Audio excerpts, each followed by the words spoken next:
Fundamental magnitudes निकाल दीजिए।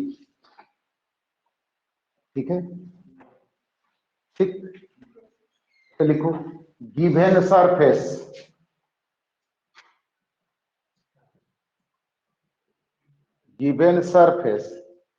To z a x का स्क्वायर 2h(xy) dy का स्क्वायर है ना जी, यानी z का मान ax का स्क्वायर 2h(xy) dy का स्क्वायर बटा 2 होगा, है ना बेटा। लिखो if r is the position vector,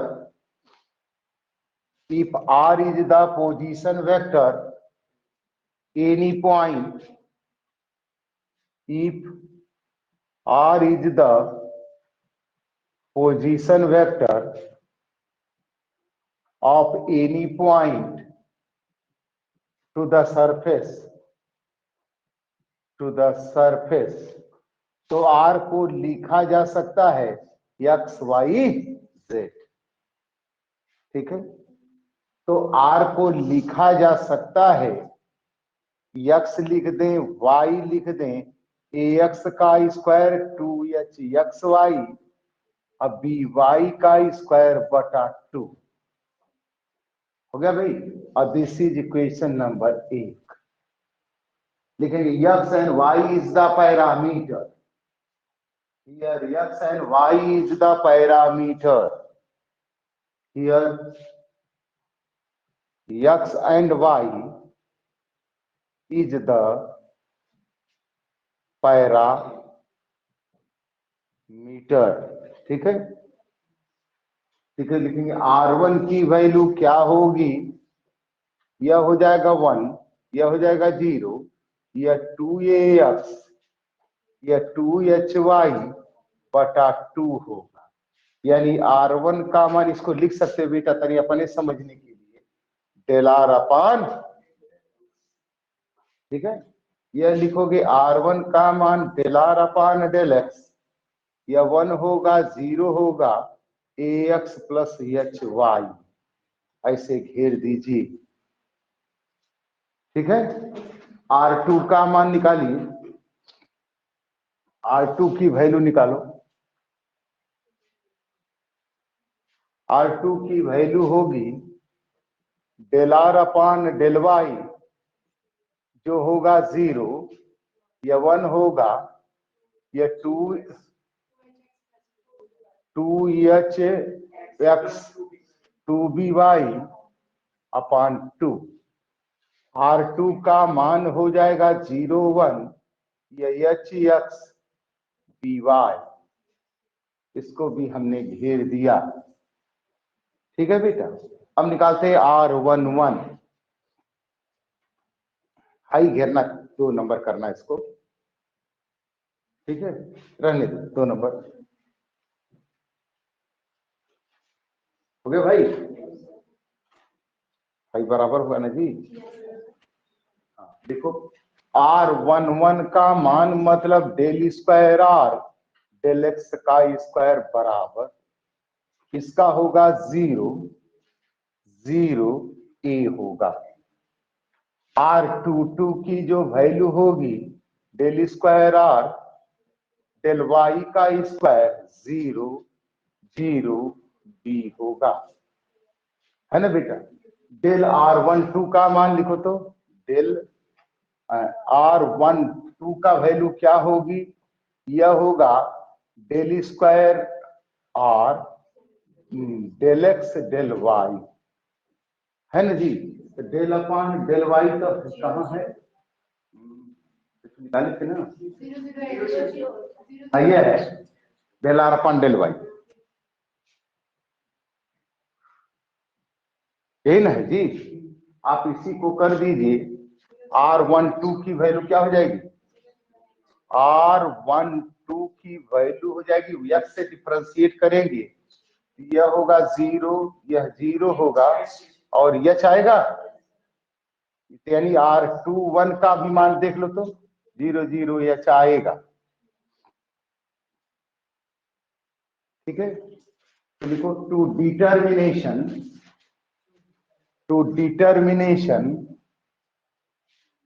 determination क्या करोगे बेटा, ई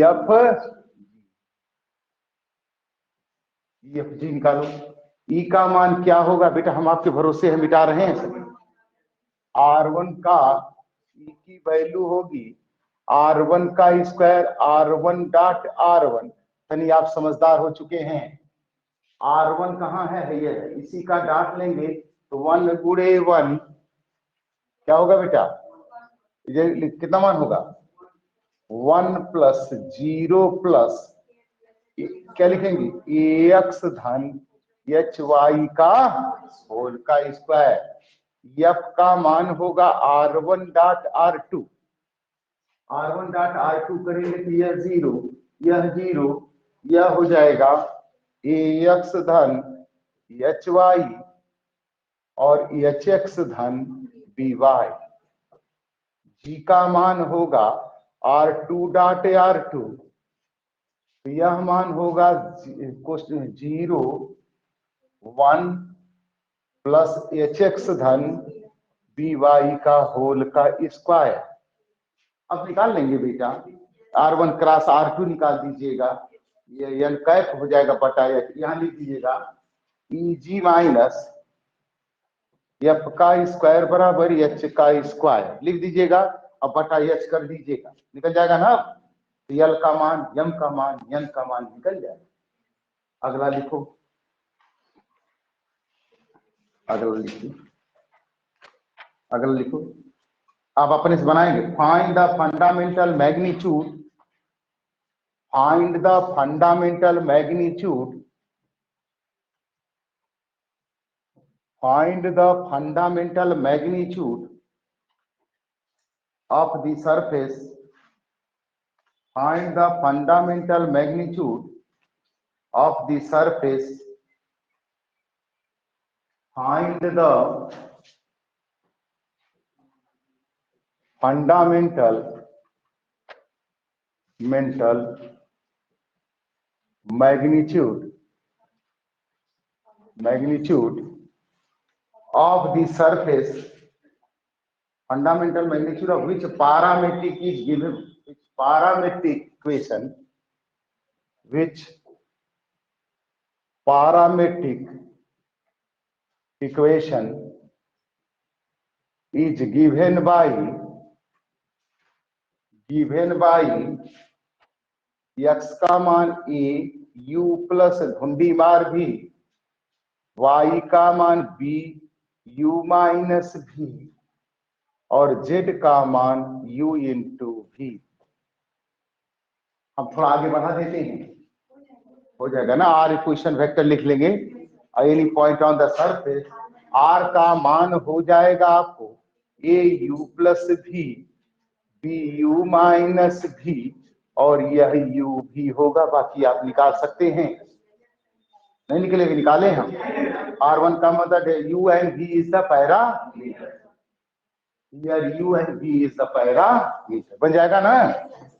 अब आगे चलिए, देखिए, from the Weingarten equation, from Weingarten equation हम बता दे रहे हैं, from the Weingarten equation, from Weingarten equation prove that पहला एच एन का कैप बॉक्स में है बेटा, N1 का कैप R1 का मान EM माइनस FL, दूसर का एच एन का कैप N1 का कैप R2 का मान FN माइनस GL, तीसरा एच एन का कैप N2 का कैप R1 का मान e n minus f m. चौथा एच एन का कैप N2 का कैप R2 का मान Fn माइनस GM।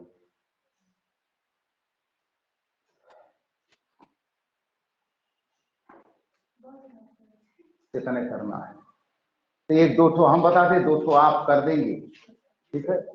लिखेंगे फ्रॉम विनग्रेटेशन इक्वेशन, लिखेंगे हाँ, where n is the unit normal to the surface, where n cap is the unit normal to the surface, n cap is the unit normal to the surface,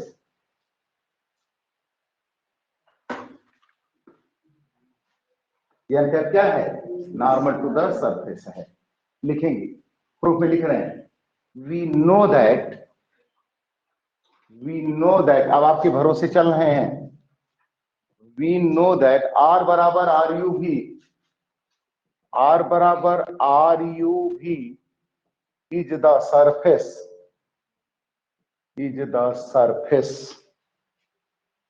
u and v is the parameter।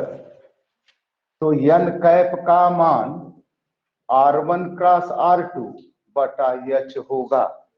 चलिए ध्यान से देखिएगा, n cap perpendicular R1 और n cap perpendicular R2 होता है, यानी n cap dot R1 का मान 0, n कैप डॉट R2 का मान 0। देखो, फ्रॉम विनग्रेटेशन equation we know that, from विनग्रेटेशन equation we know that n1 का कैप h का स्क्वायर बराबर होता है Fm Lg होता है, R1 होता है प्लस हमको लगता है Fl होता होगा और Em होता होगा या R2 होता है, n2 का कैप h का स्क्वायर बराबर होता है En होता है माइनस Mg होता है, R1 होता है और Fm होता है और En होता है और R2 होता है। This is number 1, this is number 2। अब हमको प्रूफ करना है बेटा पहला, क्या है, n कैप R1 में, बोलो भाई, ठीक। कैसे किया जाए बेटा, देखो लिखा है बॉक्स में लिखा है n कैप n1 है ना, n कैप n1 लिखा गया है, ठीक है। बोलो भाई, n कैप क्या लिखा है, n कैप n1 R1 ना। एक काम करते हैं बेटा, बॉक्स ऑफ एबीसी का मान होता है a डॉट बी क्रॉस सी, होता है ना जी, होता है ना। तो लिखो टेकिंग द क्रॉस, लेकिन नाउ ले सकते, taking cross product of one, taking cross product of one with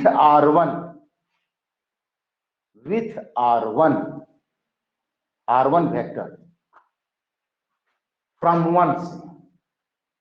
देखो लिख रहे हैं h स्क्वायर तो स्केलर है बेटा, क्वेश्चन में यह n1 का कैप क्रॉस R1, मैंने ऐसे कर, तो सब पर करना ना होगा, ये दाहिने तरफ कर रहे हैं Lg R1 क्रॉस R1 होगा जी, प्लस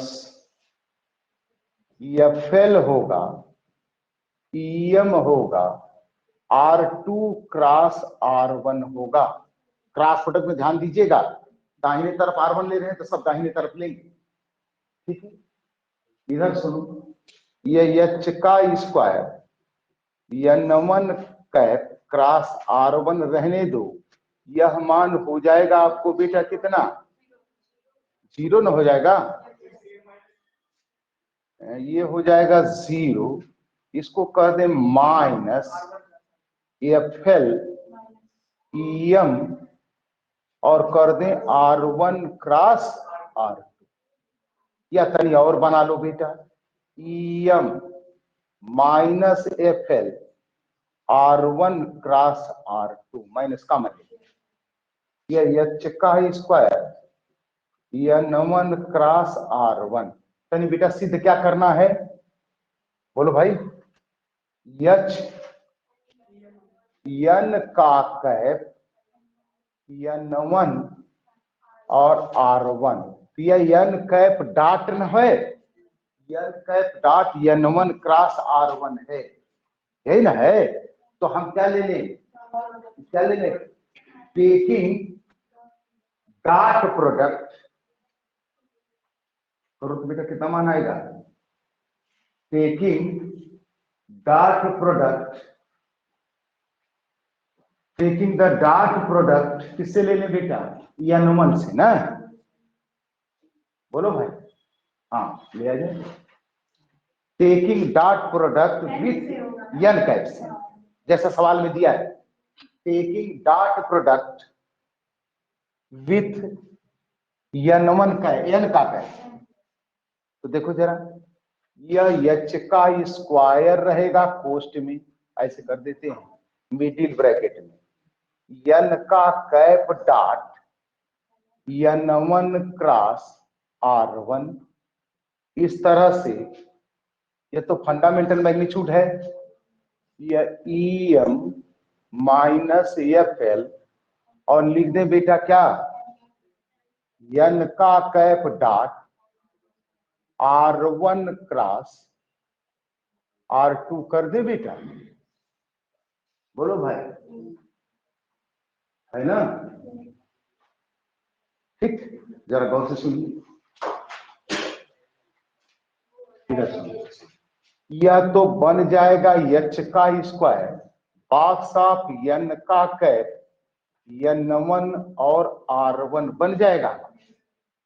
यहां सुनो बेटा, यह EM FL और इसको लिख सकते हैं N का कैप डॉट H N का कैप R1 R2 के सरफेस के इक्वेशन से, और यह मान होगा H का स्क्वायर N का कैप N1 R1, बेटा H treating as a constant, EM FL N dot N का मान यूनिट वेक्टर 1 हो जाएगा, तो एक ठो H इससे कट जाएगा, तो H हो जाएगा N कैप N1 R1 का मान EM माइनस FL होना चाहिए,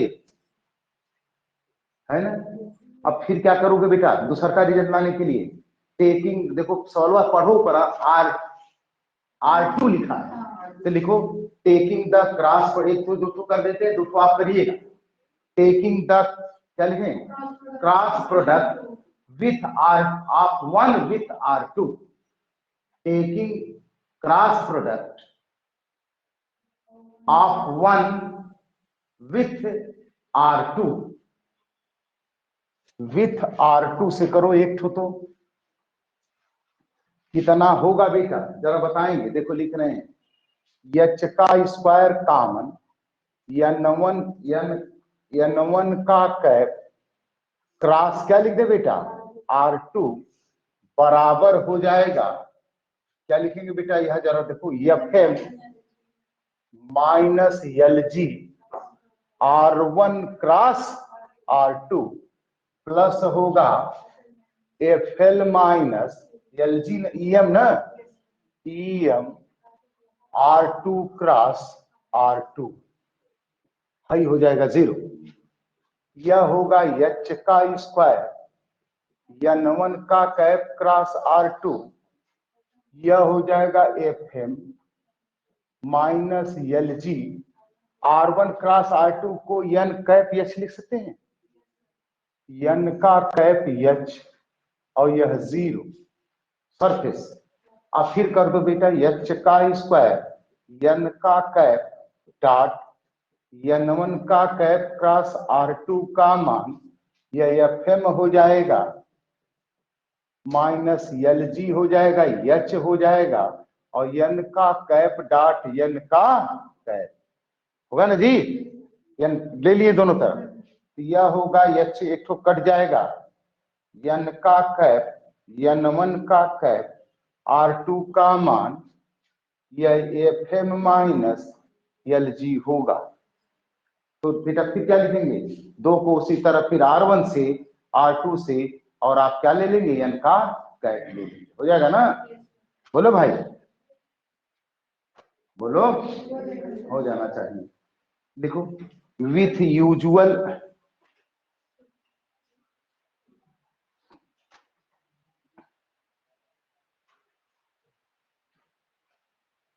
हो गया भाई।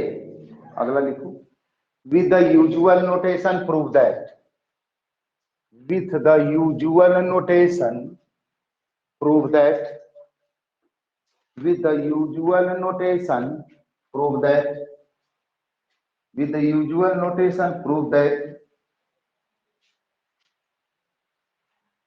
h पहला h कोष्ठ में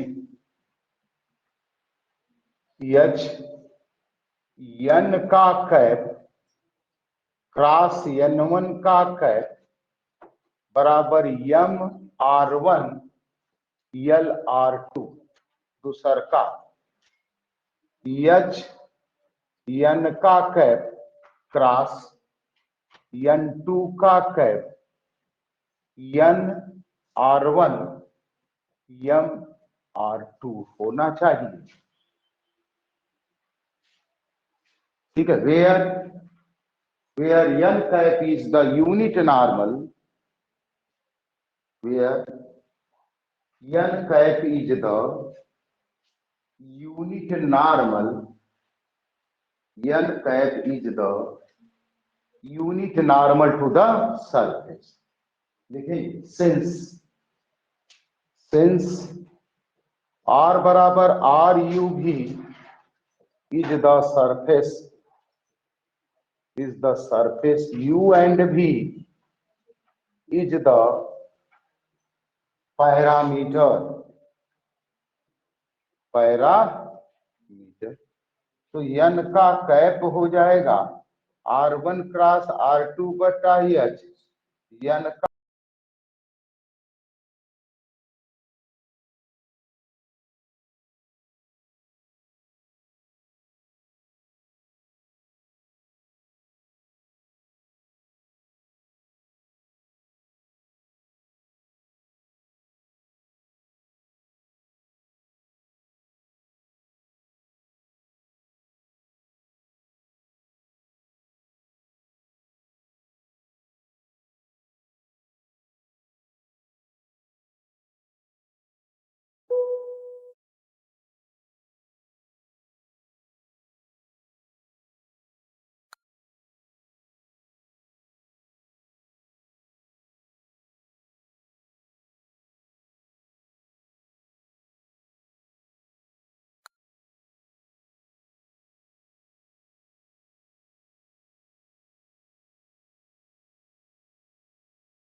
इज द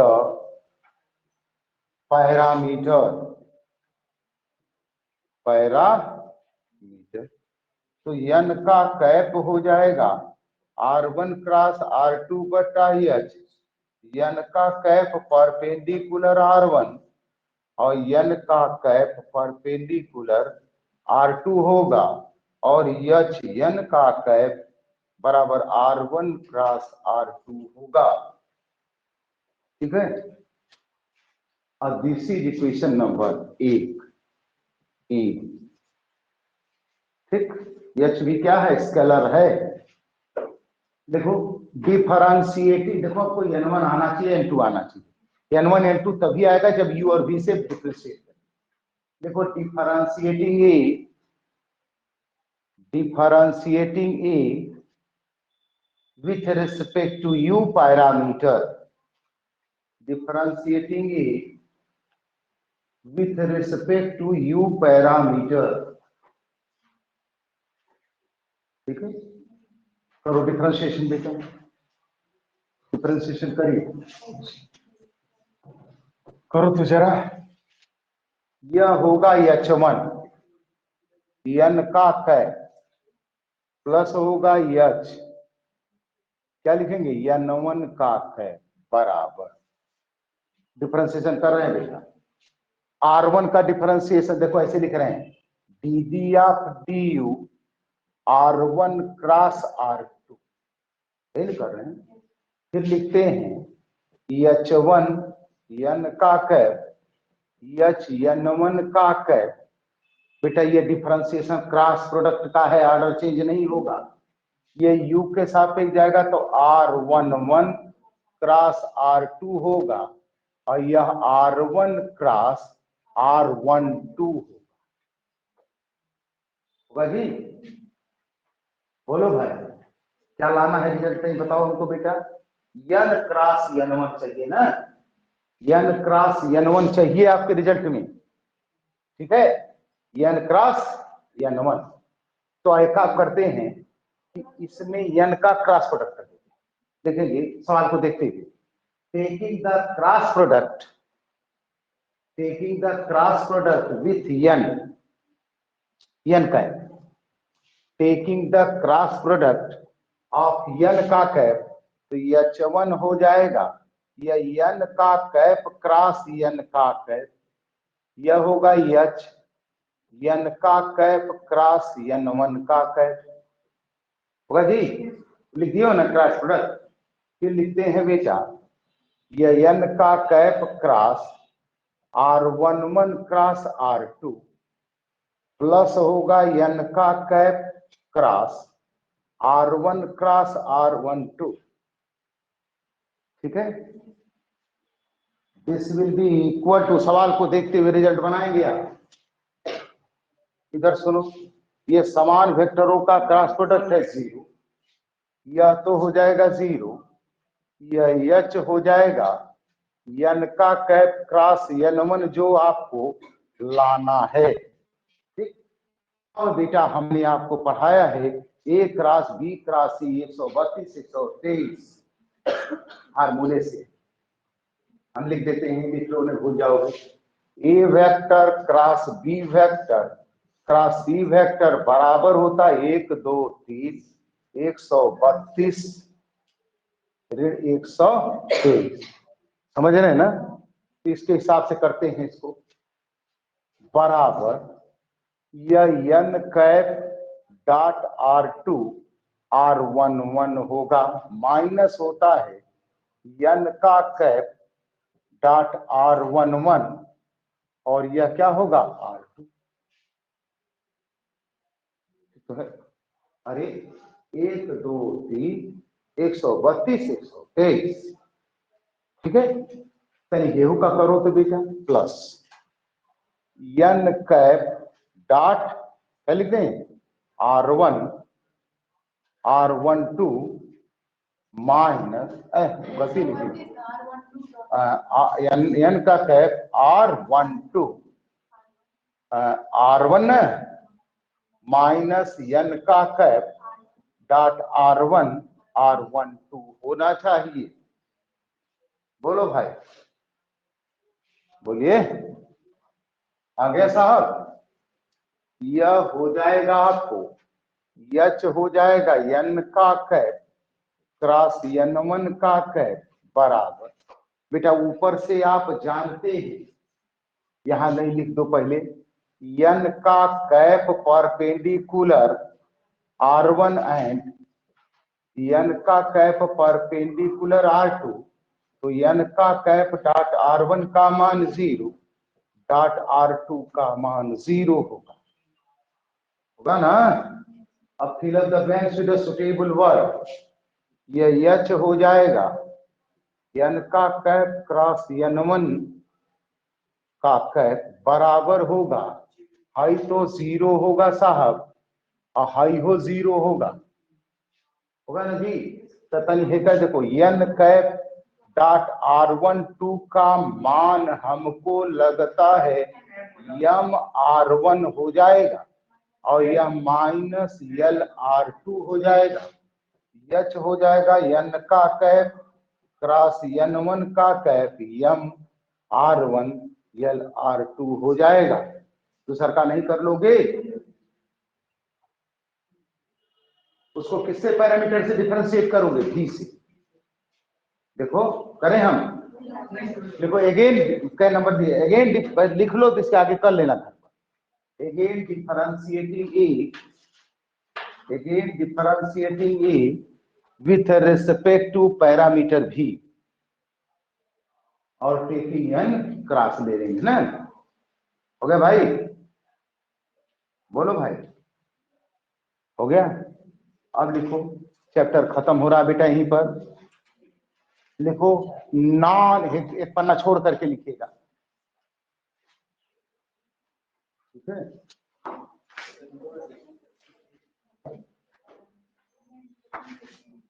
लिखो, हेडिंग डालो चैप्टर का नाम, नॉन इंटरसिक प्रॉपर्टी।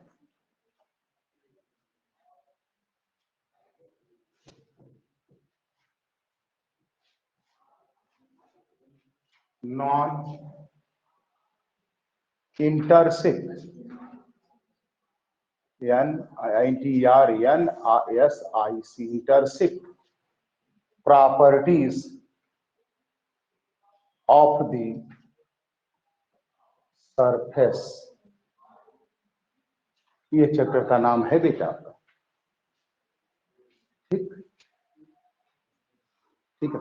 लिखो some important points, some important points,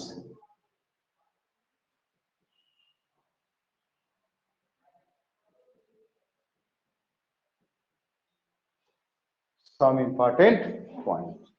बेटा आप पढ़ते हैं, जैसे हमने वेक्टर ज्योमेट्री में पढ़ाया था, डायरेक्शन कोसाइन, डायरेक्शन रेशियो, ठीक। तो जब आपका बेटा सरफेस का इक्वेशन रहेगा, तो हर पॉइंट टू पॉइंट पर नॉर्मल अलग अलग होंगे, और उनका डायरेक्शन कोसाइन और रेशियो क्या होंगे, अलग अलग। तो लिखो डायरेक्शन कॉफिशिएंट पहला, डायरेक्शन कॉफिशिएंट पहला लिखो, direction coefficient of the surface, of the surface, ठीक। देखिए, इफ R बराबर RUV is the surface,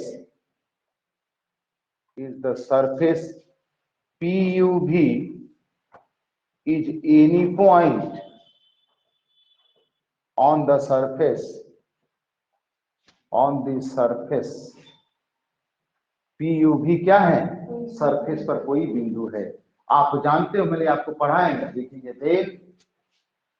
then R1 and R2 del R upon del U और del R upon del U be the tangential vector at P।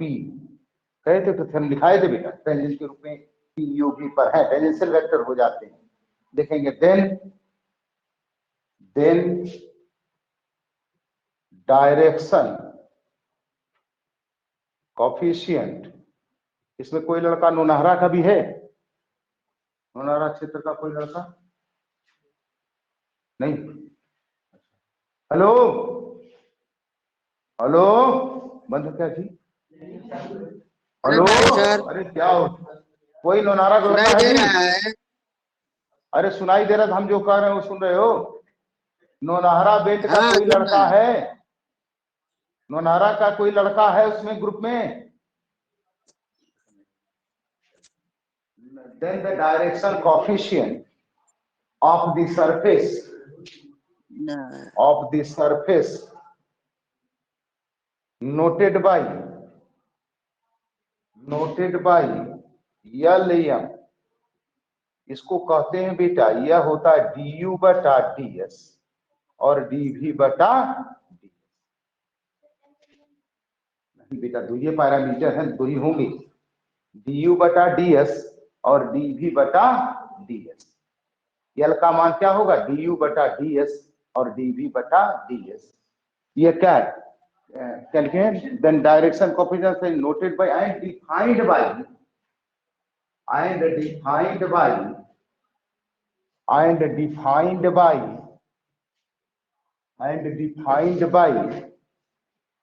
Bye E, ऐसे लिखो E LR1 MR2 where E is the unit vector. यह E क्या होगा? Unit vector होता है। Unit vector है perpendicular to the surface, ठीक है? ये यूनिट डायरेक्शन में कह रहा है कि वेक्टर है, E is the unit vector, sorry ये यूनिट नहीं करेगा, ई इज द वेक्टर है, unit, sorry you is the unit vector, E is the unit vector, लिख दीजिए। अब एक एक्सप्रेशन निकाल रहे हैं बेटा यल और यम ई के रूप में। यह लिखते हैं समीकरण नंबर 1, ई का स्क्वायर का मतलब हुआ E dot E LR1 MR2 और डॉट हो जाएगा LR1, एक जगह प्रयोग करेंगे बस इसीलिए लिख रहे हैं हम, ठीक है? तो चूंकि यह यूनिट वेक्टर है तो इसका मैग्नीट्यूड क्या हो जाएगा? 1। यह होगा बेटा यल का स्क्वायर R1 डॉट R1, फिर होगा LM होगा ना जी, LM R1 डॉट R2 होगा, फिर होगा LM R2 डॉट R1 होगा और M का स्क्वायर R2 डॉट R2 होगा। वेक्टर टू वेक्टर में डॉट होगा जी। यह मान हो जाएगा 1। यह होगा L का स्क्वायर, इसको हम लिख सकते हैं E, यह 2LM और लिख सकते हैं F और यह लिख सकते हैं G M का स्क्वायर, ठीक है? तो चलिए लिख दो L स्क्वायर E और 2LM F और M स्क्वायर G का मान 1 होगा। यह एक्सप्रेशन डायरेक्शन कोएफिशिएंट का, याद रखिएगा बेटे, ठीक है? ठीक, अब लिखो डायरेक्शन। अच्छा मान लो, सुनिए, सरफेस के किसी दो बिंदुओं के बीच का कोण क्या है? सरफेस पर अगर कोई दो बिंदु ले लें, एक बिंदु कहीं और ले लें, एक और ले लें, उनके बीच का कोण क्या है? क्या होगा बेटा जरा बताइएगा। सरफेस का कोण कैसे निकालें? उस बिंदु पर जो यूनिट नॉर्मल आप ई लिखे हैं और दूसरे, जैसे बिंदु टू बिंदु जो है उस पर डायरेक्शन कोएफिशिएंट बदलते रहेंगे सरफेस, ठीक है? तो डायरेक्शन कोएफिशिएंट बदलते रहेंगे तो हम मान लें कि साहब अगर सरफेस पर दो बिंदु हैं, अब उनके बीच का कोण कोई थीटा मान लें, तो हम कह सकते हैं कि अगर पहले का डायरेक्शन कोएफिशिएंट LM ले और दूसरे का डायरेक्शन कोएफिशिएंट L', तो उसका यूनिट वेक्टर जो होगा E होगा और कोई इसका यूनिट वेक्टर क्या हो जाएगा? E है, होगा। तो लिखो दूसरा point, angle between the 2 point, angle between the 2 point on the surface, angle between the 2 point on the surface, ठीक है, लिखेंगे if यल एम, ऐसे लिखेंगे if, तीसरा पॉइंट दे रहे हैं आपको, दूसरा ना है जी, if l m and l dash m dash be the 2 point, be the direction coefficient, be the direction coefficient of 2 point on the surface,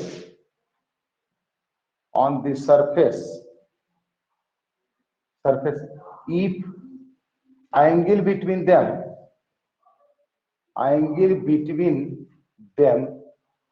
is theta, अगर उनके बीच का कोण क्या हो, थीटा, तो कैसे निकलेगा बेटा, तो इसका मतलब कि E होगा LR1 MR2, एक होगा, एक ठो होगा, दूसरा का कोई दूसरा होगा L dash L1 L dash ये है L डैश R1 और M डैश R2 होगा, दो R बराबर RU की क्या है आपका सरफेस है, ठीक है, जरा सुनो, ई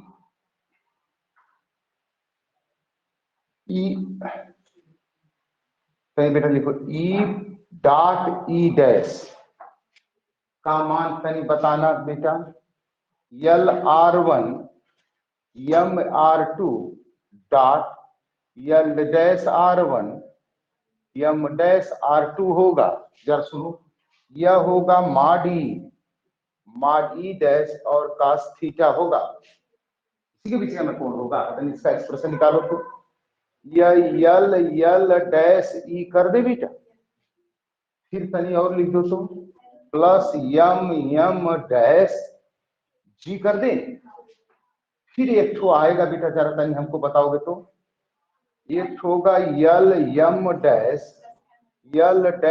M R1 डॉट R2 आएगा, यह हो जाएगा L dash E plus M dash M जी होगा, अरे सॉरी F होगा, और क्या होगा बेटा M डैश जी होगा, और यह बेटा cos थीटा होगा, यूनिट वेक्टर है ये, यह एक्सप्रेशन याद रखिएगा।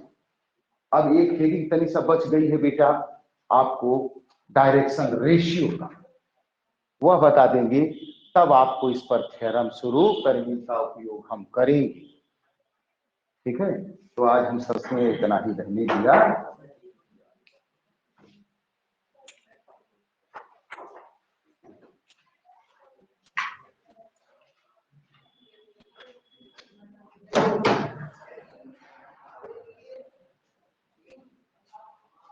कहाँ रह गए, सो गए थे, कितना सो रहे।